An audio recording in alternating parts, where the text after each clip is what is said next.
रोजे रोजे कहे गे मौगी करही झगड़ा वगे छोटे छोटे बात पर तू करही ना खरावा गे हे गे रोजे रोजे कहे गे मौगी करही झगड़ा वगे छोटे छोटे बात पर तू करही ना खरावा गे एतना मारब भागल छूट जाई कौनाई मारवा गे एतना मारब भागल छूट जाई कौनाई मारवा गे सास ससुर के सहे परत डांट फटा करवा गे कबे बस तो हे गे रनिया घर परिवार गे हे गे सास ससुर के सहे परत डांट फटा करवा गे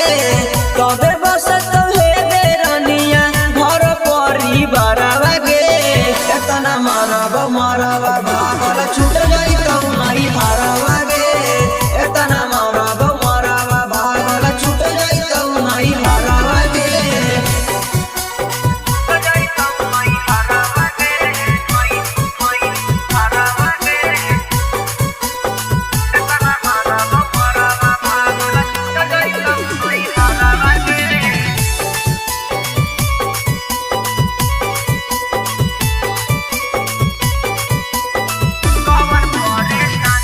परेशानी गदानी हमारा नए बताबोही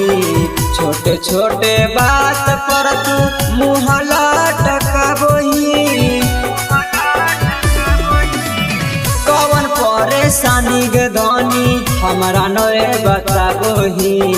छोटे छोटे बात पर तू मुँह लटकाबोही लगो की कराई देवी घर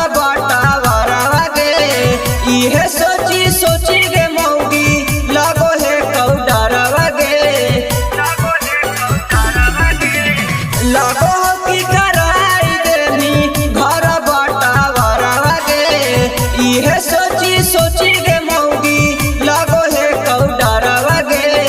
एतना मारब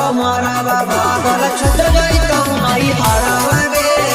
एतना मारब भागल छूट जाई कौनाई हारवा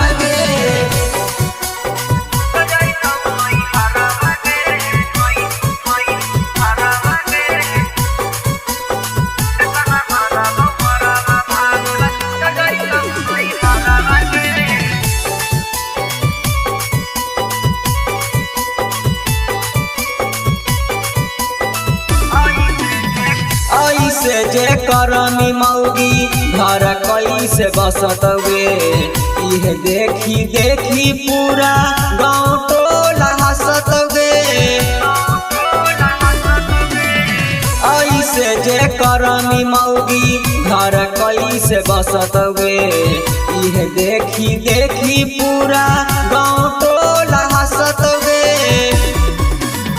सुमन यादव खाई ले जहरवा गे देखले बहु केतना दिन ने रखत सरवा गे हे गे राजलीला खाई ले तोरे अनपा जहरवा गे देखले बहु केतना दिन ने रखत सरवा गे एतना मारब भागल छूट